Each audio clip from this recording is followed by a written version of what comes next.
Hi, I'm Gabriel, and this is Black Forest Comics, episode 42, where we're going to talk about last week's comics and some comics coming up next week, because we're a little bit early this week, and then some news as well. Yeah, so let's get started with this week's comics. Alright, we're going to start off with Weird Detective, issue number 1. Now this is going to be a 6-part miniseries from Dark Horse Comics. And if you can see in the back, there's a Cthulhu-type creature being the shadow for this detective right here. And that's exactly what it is. There's a race of aliens that are following some type of being, some type of bad creature that's come to Earth and possesses bodies. And we have the same situation with these Cthulhu-like creatures. They're the good cops from this other country, other country. Sorry, wrong aliens.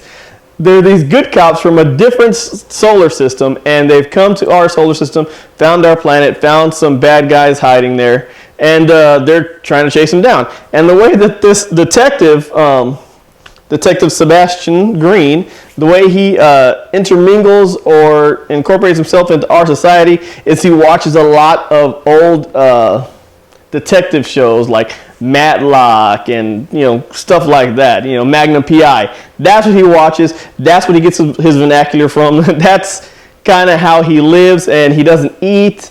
And it's weird, and people keep giving the excuse that he's Canadian as to why he acts the way he does. It's a really good series. I really enjoyed it.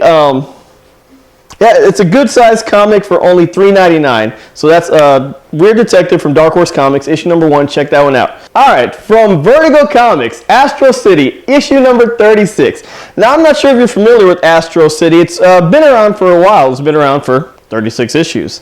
And the way that it works, it focuses around this world. We're just going to call it the Astro City world. And what it does is it gives you short story arcs every so few issues. This one is actually more of a one-shot, but they all tie into each other. All the characters know each other by some way, some happenstance, or they might have been interacted with someone else's story arc, all within the Astro City realm, the world. So this one's kind of a one-shot story arc about this character named Jack in the Box, but not necessarily this Jack in the Box. It's the lineage of Jack in the Box, how it's his grandson who's now taken up the mantle of Jack in the Box, and he's fighting an old arch nemesis who was the granddaughter that his grandfather fought, who they fought to the death. The two grandfathers fought to the death. And the granddaughter's chasing down the people that are related to the old Jack in the Box. She's trying to kill them until the Jack in the Box current one shows her, you know what, your grandfather kind of committed suicide, killed my grandfather at the same time. And then she kind of goes crazy, tries to kill herself. So that's Astro City issue number 36. Again, it's a really cool series. If you haven't read Astro City before, check it out. The trade paperbacks are available. It's a really good read. If you're tired of the same mainstream comic book heroes, check out Astro City. It's really worth it. All right, next up, from Marvel Comics, Uncanny Inhumans, issue number 10. Now, I normally don't talk about the Uncanny Inhumans. They are a really good series. I don't know, I just haven't talked about it before. But there's this character here named Reader, this guy on the cover here. His name is Reader. He's blind. He's able to teleport. And in this issue, we find out that he can do so much more than teleport. So if you've ever played the game Life is Strange by Don't Nod Entertainment, and you know the main character, I can't remember her name, but that girl, she has the power to go back in time and change the story.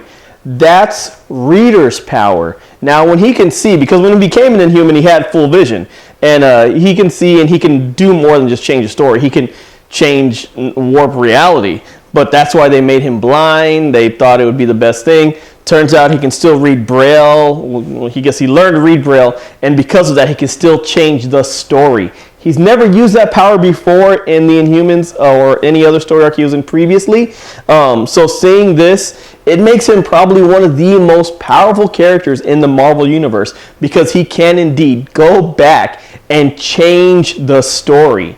And that's what he did in this comic numerous times. He's like, I've never told y'all before what my real power is. And he's talking to a girl that died. And he goes back and he changes the story like 15 times where he finally gets it right. And so yeah, that's Uncanny Inhumans issue number 10. You see the full potential of Reader's powers. So go get that one. It's a cool read. It's a really good read if you want to find more out about the characters and the tie-in with the Inhumans. So that's going to conclude that. Lastly, for this week, we're going to look at Spidey, issue number 7, for our kids' comic choice.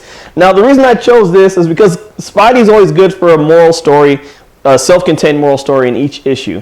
This one, I can't remember what the moral of the story was, but it's him working with Black Panther. Honestly, I don't think there was a moral of the story. Black Panther doesn't like Americans. That's kind of what I got out of it. Not that he doesn't like us, but he's frustrated with the way we live. Can you argue with the man? Americans, tell the truth. All right, so anyway, Spidey issue number 7 with the Black Panther. It's when he first gets to work with the Black Panther. Because the way these Spidey comics are, it's him as a young Peter Parker. So this is his origin story, his originally working as Spider-Man. That's what these Spidey comics are. And issue number 7 is his first job with Black Panther. So check that one out. It's a good read. All right, so let's look at next week's comics. All right, so next week's comics, there's a good amount of comics coming out. We're only going to hit on a few. First up, we're going to talk about is Aquaman, issue number 1 starting up next week. Out of all the Rebirth comics that came out, like I said, the original Rebirth story that came out that told Wally West coming back, that was a beautifully written story. The Rebirth stories for everyone else, the tie-ins, been kind of hit and miss. Aquaman was one of the few ones that actually like, man, this is good. This is really telling us where things are going with Aquaman. So Aquaman issue number 1 is starting up this next week. Archie number 9, which has been a good seller. Then moving on to the Marvel side of things, Marvel Civil War 2, Choosing Sides, issue number 1 of 6. This is going to be another tie-in to the overall Civil War storyline. Civil War has 4 different tie-ins. One's going to be Kingpin, because Kingpin has the power to evade the future guy checking out his future and possible realities. Then there's the X-Men Civil War tie-in. It's their own little miniseries that goes in. And then there's also the God story with Hercules. All right, so you got these different ones, and you also have now Choosing Sides. Also, we're going to have Deadpool versus Gambit, issue number 1 coming out next week for all you Deadpool fans, as well as you Gambit fans. It's going to be a short 5-issue story arc. Also, Death Force issue number 2 is coming out next week. We did talk about last month Death Force issue number 1, where the wife was killed at the very end. The pregnant wife was killed, and the officer was left in the pool of blood, only to reemerge as Death Force himself. So issue number 2 is coming out next week. That's going to be a 6-issue miniseries. Divinity 2, issue number 3. We're halfway through the story arc right now, and it's been a really good story. For all you Valiant fans out there, or non-Valiant fans, this is a good jump onto the Valiant story arc.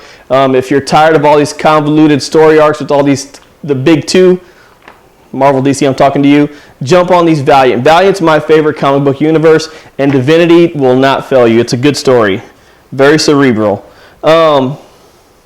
Drifter issue number 12 is coming out. Godzilla Oblivion issue number 4. We're almost to the end there. It's a 5-issue miniseries. Harley Quinn issue number 29. La Muerta. This is going to be a new story arc from the same people who brought us La Muerta issue number 1. This is going to be a new story arc from the people that brought us Lady Death.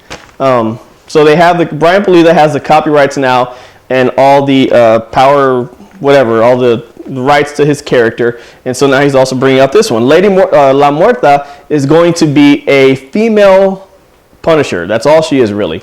But Hispanic, of course. What else do we have coming out? Mighty Thor issue number 8 is coming out. Power Man and Iron Fist issue number 5.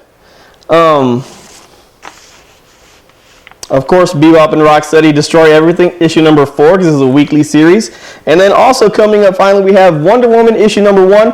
The Rebirth story for that was also a good one. It was kind of her giving her history and story of where she came from. So that's Wonder Woman, issue number 1's coming out that next week. So that'll be a good one to look out for also. All right, so that's going to conclude the comics coming up for next week. Let's talk about the news. All right, so a couple of quick things in the news. This weekend is Comic Palooza in Houston. And if you're in the Houston area or don't mind taking a short drive to Houston area, if you're not in the U.S., I'm sorry and I do apologize. But Comic Palooza is here, and Comic Palooza is one of the best shows in the Houston area, in the Texas area. So check that one out. Look it up online.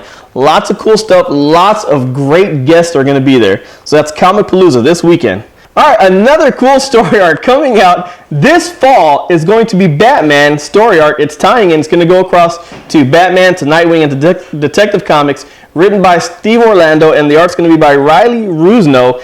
It's Batman, Night of the Monster Man. It's going to have Batman and his teams fighting against kaiju-style monsters. That's right, the kind from Pacific Rim. They're going to be fighting them. Those big monsters. Batman and his team are going to be fighting them. How? I don't know. He's Batman. He'll figure it out. All right, so that's coming up this fall. Something to look forward to in the Batman story arc. It'll go over to Nightwing and Detective Comics and Batman. Also, July 29th through the 31st, coming up is going to be Texas Comic Con in San Antonio. We're going to have a booth there, booth 610, 611. We'd love for you to go out, check us out, stop by, say hi, buy something. See the artists that are there, see the celebrities that are going to be there. Check it out. We'll put a link on for their website on the bottom down there where we have other stuff. Also, finally, Guardians of the Galaxy Volume 2 has wrapped up production. You know what that means? That soon enough, we're going to have a trailer for Guardians of the Galaxy. So keep an eye out for that. It's going to be pretty awesome.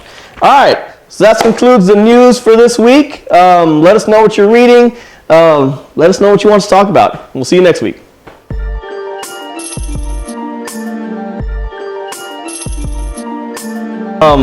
Death Force. Phil. Ah, pull my eyes out. What's his name? Something with a D. Midnighter.